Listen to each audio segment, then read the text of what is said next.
mutheatre kudaro akaita 2 days ati akanyarara atofa.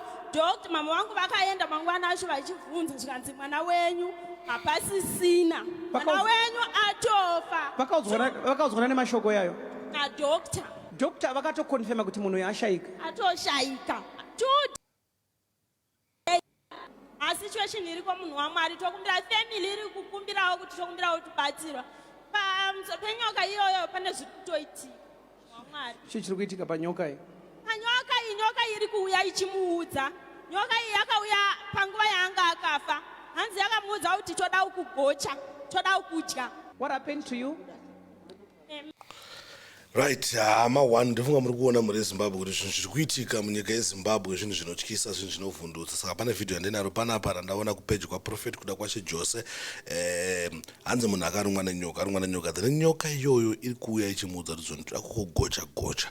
Zvinhu zviri kuitika mumastreets umu, zviri kuitika mumachechi umu. Saka tingoripo pakukupai izvi zvinenge chiitika. Asi kana tingeri first time yangosvika panapa usina kusubscribe, please do subscribe kuita kuti usapotswe nemalatest, usapotswe nezvinenge zvichipisa zvatinoya nazvo panapa.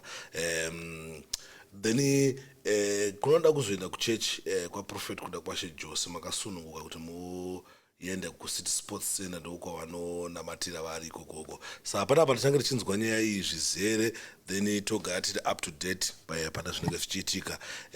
Saka play a video then munyatsorinzwa kuti nyaya iri kubva kupi iri kuenda kupi, toyatsofambirana toziva zviri kuitika, then tozoziva kwekuwana ruponeso kana tichinge tasangana nematambudziko akaita seaya. Saka now regetimboona video tione zvakamira sei. Ndine munin'ina wangu ari kuBulawayo akarumwa nenyoka. Ndobva aendeswa kuMpilo Hospital. Aendeswa kuMpilo Hospital vakamuti poison iyaya yanga yakwira yava muWest.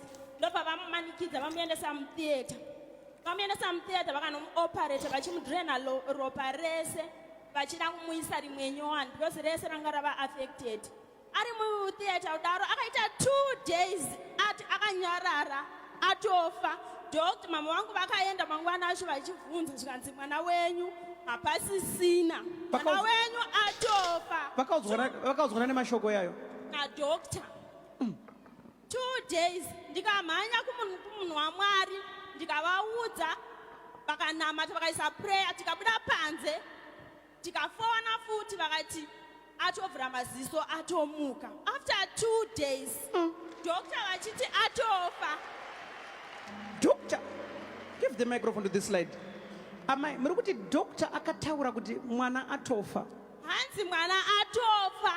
Pavaimudrena ropa anga atofa. Chero iye pandakaenda ndikamubvunza ainga achipupura kuti ndanga ndatofa because ndandaona gomba rangu racherwa pasite. Pa2 days dzanga afa.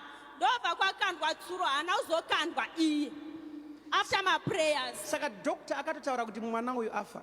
Hanzi mwana uyu atofa. Na doctor kuMpilo Hospital. Pepa Mpilo Hospital. Mpilo Hospital. Tikatenda kwa vara ndotaura mashoko aya izvezvi. Anototaura izvezvi.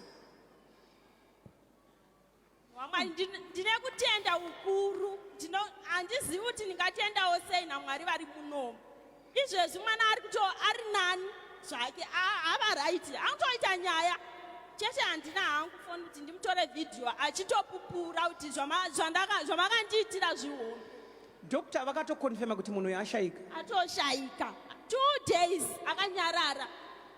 Doctor vakataurira hama kuti munhu. Vakataurira mama wangu vari ikoko vakati mwana wenyu hapasisina. Ati after prayer kunoku, prayer akaitwa kunoku. Tikabuda panze iye akanyarara kudaro ari mhanga ari muna doctor.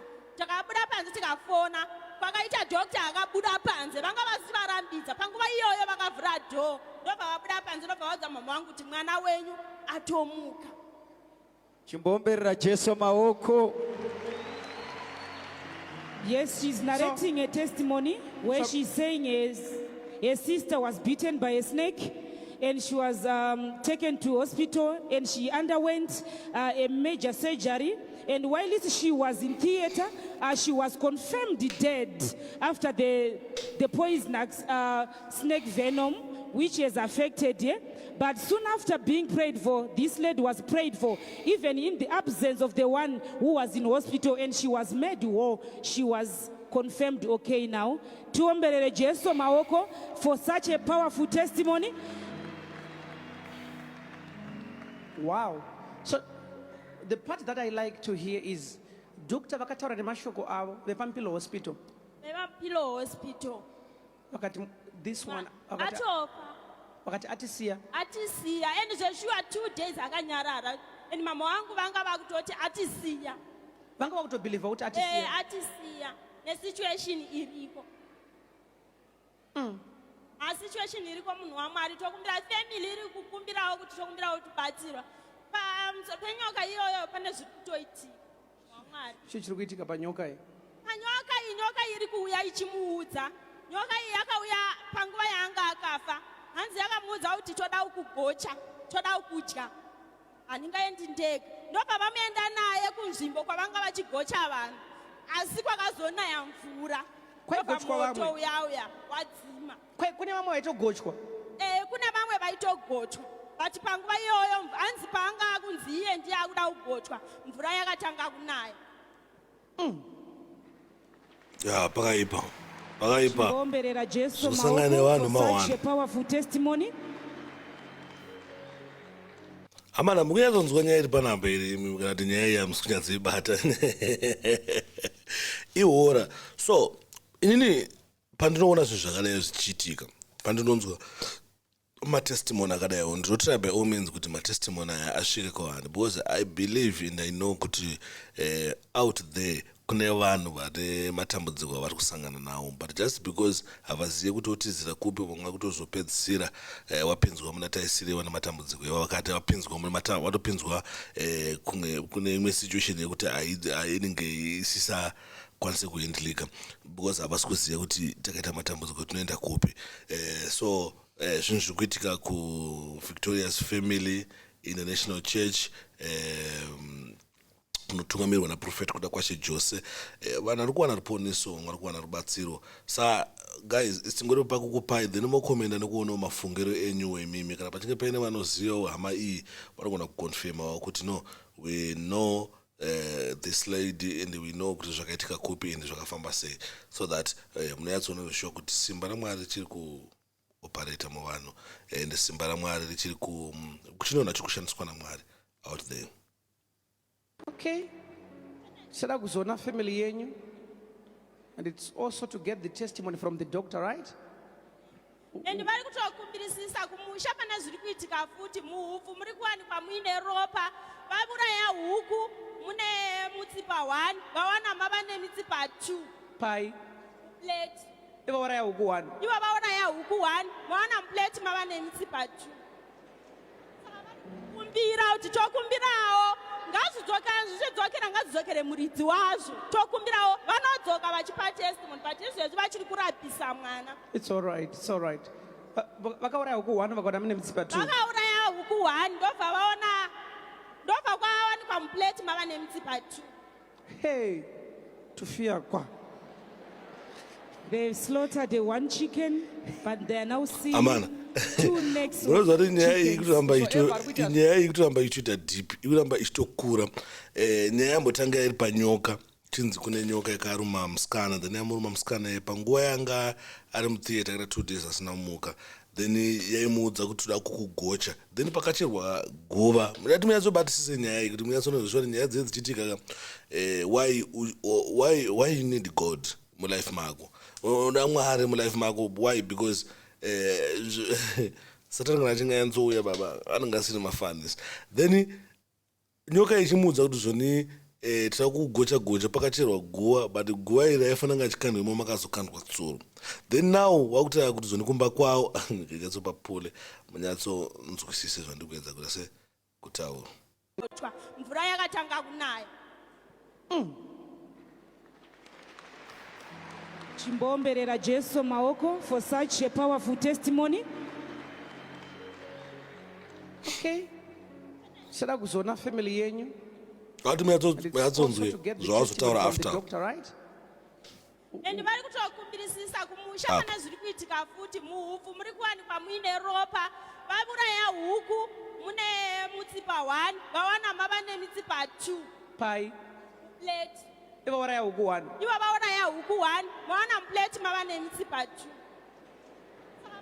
kumbira kuti tokumbirawo zvichidzokera ngadzidzokere muridzi wazvo tokumbirawo vanodzoka vachipa testimony but izvezvi vachiri kurapisa mwana. It's all right, it's all right.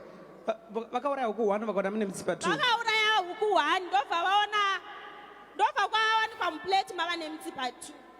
Hey, tufia kwa. They Yeah, slaughtered pakashata. 1 chicken, but they are now seeing 2 necks of chickens. Whosoever ari kuita zvinhu izvi, before the end of these 7 weeks, dzatinadzo idzi, tasarwa nema-weeks mangani? Usarove any one of them. God is exposing the person. Akaramba achiita zvaari kuita, the person will die.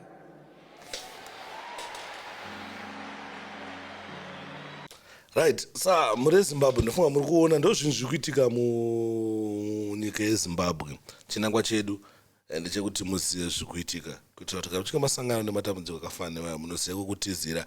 So this is Prophet Kuda Kwashe Jose vanga vachibatsira family iyi inova family inge isangana nezvinhu zvinotyisa semanzwiro amaita. Unatsoona kuti pakaipa Mwari vachiri kushandisa varanda vavo ende Mwari vachiri kuita zvinhu, Mwari vachiri kutaura nevanhu. Saka thank you very much guys nekusapota nekuramba muchiona. Kana chinge first time kusvika panapa usina kusubscribe, please do subscribe kuita kuti usapotswe nemalatest, usapotswe nedzinenge dzichipisa dzatinokanda panapa. Then kana wakasubscribe uri resident wakaipa ndinoona mata kuti Mwari ngavakomborerewo zvondese zvaunoita nezvazvo ngazviropafadzwe ngazvisimudzirwe. Then kunoenda kuzomaketa mabusinesses avo nesu vakasununguka kuti bata panhamba dziri kubuda idzo dzinoti 0774045235 ndidzo namba dzatinobatika. Then panapa paDJ Sparks pane mapodcast akasiyana-siyana, pane mapodcast akawanda atinoita panapa kuti unogona kubatsirika, unogona kumboenjoya pale inonzi Uncensored podcast. Zvakawanda zvatinoita panapa. Saka each and every day tinoposta something. Saka unofana kugara uchitoziva kuti ufana kumbocheka something, even wabva graft wombocheka kuti zvizvi zvarichiitika aufa zvizvi zviri kuitika munyika tinoenda nazvo panapa tichita se tichikupakurirai. Anyway, with that we are out. 4